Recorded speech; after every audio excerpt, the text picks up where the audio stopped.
Добро утро и од мене во Утрински печат. Јавноста деновиве е разбранувана од смената на основоположникот на македонската кардиохирургија професор доктор Сашко Јовев. Смената од страна на министерот беше многу бизарна. Од она што вчера го слушнавме од адвокатите на господинот Јовев, смената е поради неодобрено дежурство, меѓутоа не од овој министер, туку од претходниот Беким Сали. На пресконференцијата која што вчера беше одржана пред кардиологија, професорот Јовев доби поддршка од сите вработени на клиниката, меѓутоа за поздравување беше поддршката од неговите пациенти. Вчера на лице место дојдоа пациенти кои што имаат трансплантирано срце, пациенти кои што се со вештачко срце, пациенти кои што допрва чекаат трансплантации, пациенти кои што имаат тешки операции, животно загрозувачки, чиј што живот го спасил токму професорот Јовев. Денес во нашето студио ексклузивно го имаме професорот Сашко Јовев, кој што ќе се обиде да и објасни на пошироката јавност што се случуваше и како дојде до неговото разрешување од страна на Министерството за здравство. Професоре Јовев, добро утро. Ви благодарам што ја прифативте поканата. Добро утро и ви благодарам на поканата. Она што го кажав во воведот е само мал дел од она што се случуваше деновиве. Бевте на боледување во периодот кога ја дознавме практично цела јавност дека ве разрешуваат од местото директор на кардиохирургија. Може ли да ни објасните што се случуваше, дали е оперативно сменувањето ваше и како дознавте дека сте сменет, бидејќи во тој период бевте официјално на боледување? Да, јас пред да го достават решението во нашата архива, јас бев одсутен, нели, и се уште го немам истото. Не е ни заведено, мислам, во архивата, бидејќи беше нешто касно во текот на денот донесено и така натаму. Јас веќе имав неколку телефонски јавувања, нели, од страна на Министерство дека треба да бидам разрешен. Навистина се чудев зошто и како. Ние имено пред една недела отворивме хибридна сала нова и го пуштивме во употреба новиот апарат за вонтелесна срцева и белодробна поддршка, кој што дава поддршка до 3 месеци кај пациенти кои што немаат срце, немаат бели дробови, во смисло се инсуфициентни, се додека се чека на трансплантација на срце или бел дроб. Што значи дека со хибридната сала и ова практично ние се оформивме како ултрамодерна клиника. Нема апарат кој што не го имаме на нашата клиника, нема операција која што не се врши на клиниката, нема нешто за што не сме спремни на клиниката, во што израснавме овие само 7-8 години со макотрпна 24/7 часовна работа. Истото ова беше донација од Светска банка. Имавме отварање, беа поканети уредно сите, дојде премиерот, не дојде министерот, веројатно нешто не се разбравме, јас немам протокол на клиниката, имам администрација. Сега некој порано, некој покасно добил еден друг датум и јас се најдов некако во небрано, нели?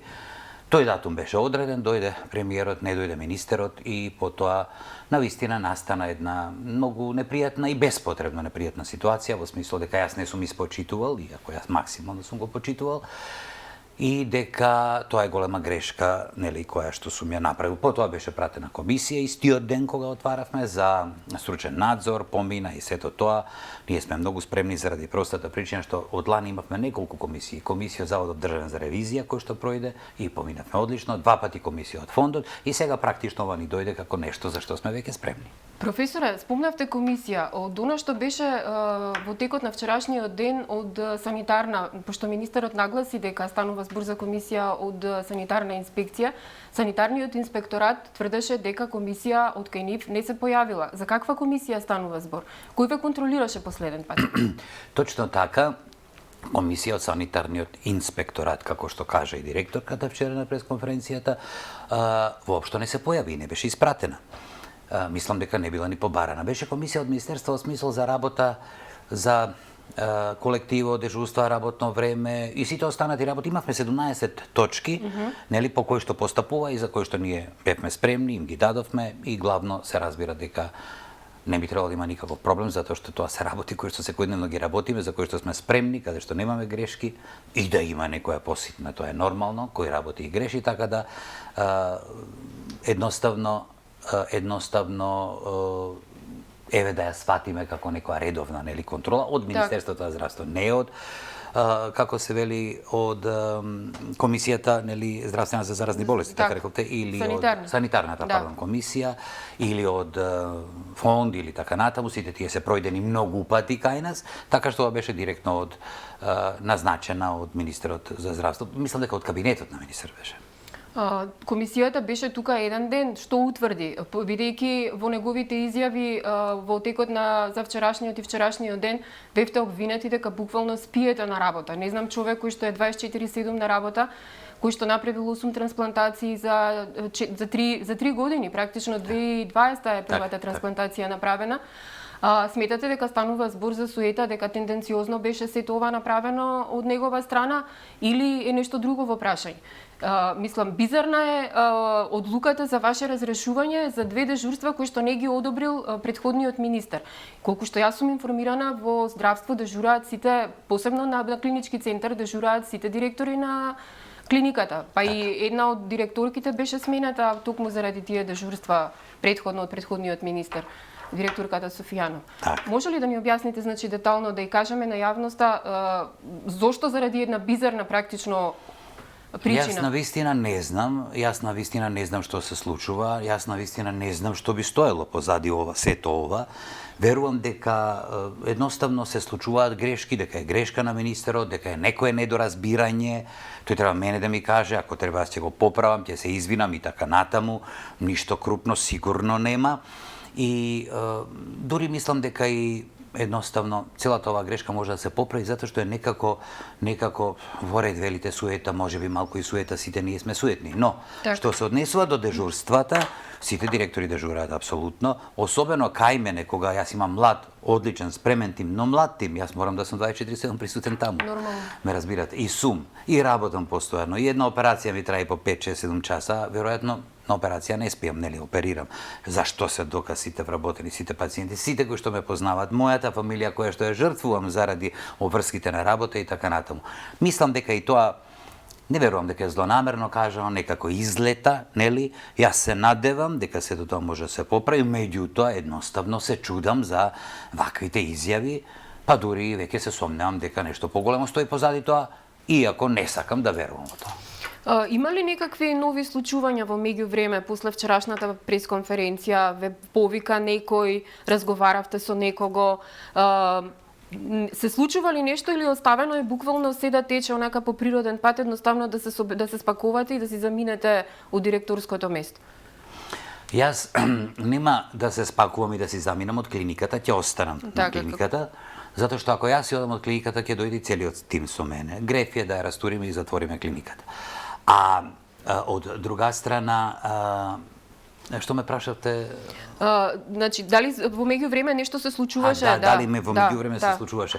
После пресконференцијата добив уште многу поддршка. Добив поддршка од партијата СДС, чие што место е ова директорско место, нели така се распределени, излезе заменик министерката за здравство, која што рече Манолева вчера излезе која што рече ние го поддржуваме колегата, тоа е наш избор, нема зошто ова да се случува, не го поддржуваме ова што се случува. Значи излезе партијата СДС комплетно во моја поддршка од една страна. Од друга страна имам поддршка од сите колеги од ДУИ, не знам дали официјално излегоа. Од трета страна разбирам дека и опозиционите партии са бајлево излегле во моја одбрана, затоа што јас тука влегувам како стручњак, како професионалец, како човек што си ја сака земјата, кој што си ги сака своите пациенти, ги гради и ги сака своите колеги. Јас некогаш може секој од нас да сгреши во работата, нашата работа е многу стресна, меѓутоа секоја грешка лесно се поправа. Зборувам и спрема колеги, и спрема работата и така натаму, не е тоа во суштина не би требало да биде никаков проблем.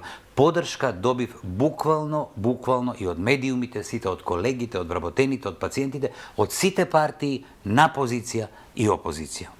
С премиерот, замениците негови, разговаравте во меѓувреме или се уште има молк од негова страна? Ми се јави еден од замениците, не сакам да го именувам, и ми рече дека имате комплетна поддршка од нас. Премиерот за сега не се јави. Она што вчера го видовме е поддршката, повторно ќе ја спомнам, на вработените. Тие велат дека доколку вие заминете од директорско место, значи не од клиниката, значи од директорско место, дека си одат заедно со вас. Тоа ќе значи комплетно урнесување на кардиохирургијата во Македонија. Што останува на пациентите во меѓувреме? Епа, на тоа треба да мислат надлежните. И јас сум сигурен дека надлежните ќе мора да го решат овој проблем, нели? И да се повлече решението, затоа што едноставно друг избор нема, затоа што сега се повредени сите вработени, ме разбирате? Едноставно се повредени дека ние работиме, градиме, направивме нешто што е ултрамодерно, се жртвуваме за своите пациенти сите заедно, представуваме еден тим. Јас не се наметнувам како директор, јас се наметнувам како дел од тимот. Јас сум пријател со моите вработени во одредени моменти, знам да бидам строг, работата го бара тоа. Инаку јас се наметнувам како дел од нив и они знаат дека само така може да функционираме. Се уште сум релативно млад и можам уште многу заедно со нив да постигнам. Имаме нови проекти кои што ги планираме и кои што директно зависат од мене. Имаме проекти од Европска унија, имаме проекти од Берлин Хилс, вклучени сме како одлична клиника и јас бидејќи работев во Германија 2 години, 1 година во Швајцарија, 1 во Израел, ме познаваат колегите во еден проект за срцева слабост за испитување на специјален девајс. Дури од Берлин Хилс и од Берлин Херц центрум ме побара што со проектите кои што ви ги носиме во државата, а сега вие ако си одите, јас сум принципал инвестигейтор на два проекта. Така што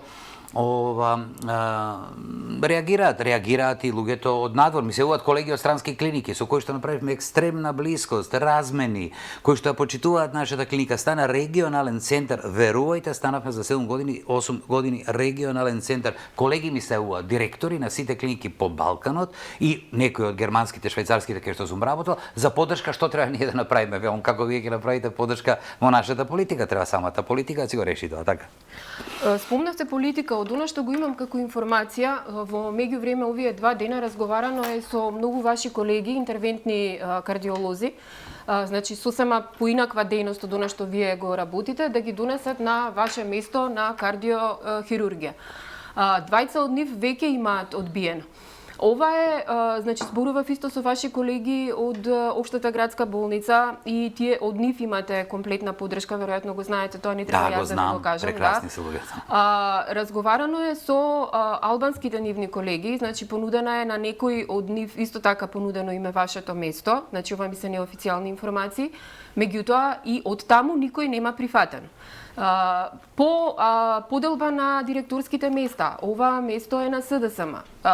Како, да не кажам да употребам безобразен збор, се дрзнува министерот да го смени практично партиското место и да доведе негов човек од Алијанса, мислам дека е сегашниот министер Меджити.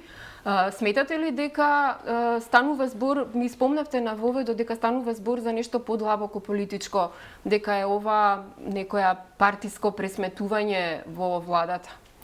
Видете, јас не знам дали е партиско пресметување во владата, но едно знам, јас сум колатерална штета. Да, и во моментот кога некој се жртвува, а некој вреди, а се жртвува, а целиот народ е на негова страна, тогаш тоа прераснува, нели, во политичка пресметка и политичко некое пазарење. Јас не сакам да сум тоа. Мене ми е жал да видам тоа. Трагично е да видам тоа. Меѓутоа на крајот најверојатно така испаѓа. Што се однесува до колеги, на многу колеги им е понудено и сите имаат одбиено со одговор, тој е нашиот професор, ние пред нашиот професор од кого што сме учеле. Да, не можеме да го замениме менторот. Дури на една колешка која што јас ја вработив, беше искусен анестезиолог, стана со нас кардиоанестезиолог, беше шеф на на нашата интензивна нега и помогнав да отиде за Кувајт, нели, затоа што и требаше да заработи, беше 2-3 години со нас, дури и на ЕЗЕ се јавили и е понудено, и таа одбила и рекла, па човек што ми го означи животот, да ме вработи, да ми овозможи да одам во Кувајт и така натаму, јас да дојдам и да му бидам директор е нонсенс. Така да истиот одговор е на сите. Професор, ајде да одиме со најцрното сценарио. Што ако сепак вашата, мислам, од министерот веќе е доставено решението за вашата смена, во архива го немаат прифатено, вие го немате подпишано. Се уште сте официјален директор на кардиохирургија. Што понатам? Вчера вашиот адвокат најави тужба. Тужбата ќе биде лично до министерот, до Министерството за здравство, до владата, значи објаснете го тој дел. И што ако сепак ве принудат на некаков начин? До кога можеме вака со неподпишување да одиме на смената? И тоа јас на вистина не знам и не можам да предпоставам што би се случило. Да, јас имам прекрасен адвокат кој што вчера беше со мене, но имам и група на адвокати 4-5 кои што ќе работат на различни теми, ќе ги поделат како поголемо адвокатско друштво во смисол на секој збор изговорен, на секоја постапка направена и така натаму. Нели од секој збор изговорен се следат емисии, се следи се и за се припремаат материјали, нели. И меѓутоа нема да го покренеме се додека не видиме разврска. Ја не сакам сега со сила да се наметнам. Сега јас ќе тужам, навреден сум. Јас сум навреден. Кажали се лаги за мене, без меѓутоа сепак сум јас интелектуалец, сепак сум јас верен граѓанин на оваа земја, сепак јас имам интелектуално минато и портфолио фамилиарно големо интелектуално, за да сега скокам и да го правам тоа, гледаме како тоа се случува во нашата земја. Адвокатскиот тим ќе почека доколку има позитивна разврска добро, доколку нема позитивна разврска, повторно нивна е работата, тие се организира, пратат медиуми, пратат секој збор го пратат и ќе видиме. Јас за сега ништо не би правил. Меѓутоа во даден момент дали ќе се иницира сето тоа ќе видиме. Так, предпоставувам, не сум адвокат, не сум правник по професија, има сигурно некој законски рок во кој што ќе мора, мислам, веројатно ќе се чека одреден период да се потпише решението. Имате ли совет од вашите адвокати до кога може вака да се чека разврска на сите? Така, се уште не, денеска ќе го видам тоа, затоа што завчера попладне дознав дека сум разрешен. Заедно со нас, со медиумите. Со медиумите, потоа вчера имавме busy day околу тоа да се организираме, да дадеме, нели, пресконференција и така натаму. Потоа фати касно попладне и денеска послава ми се или нешто попладне, јас ќе видам со нив, ќе разговарам, ќе ги прашам, нели, и ќе ги дефинираме понатамошните постапки. Во секој случај не сакам да одам од самиот почеток агресивно, се разбира, сакаме да се разбереме.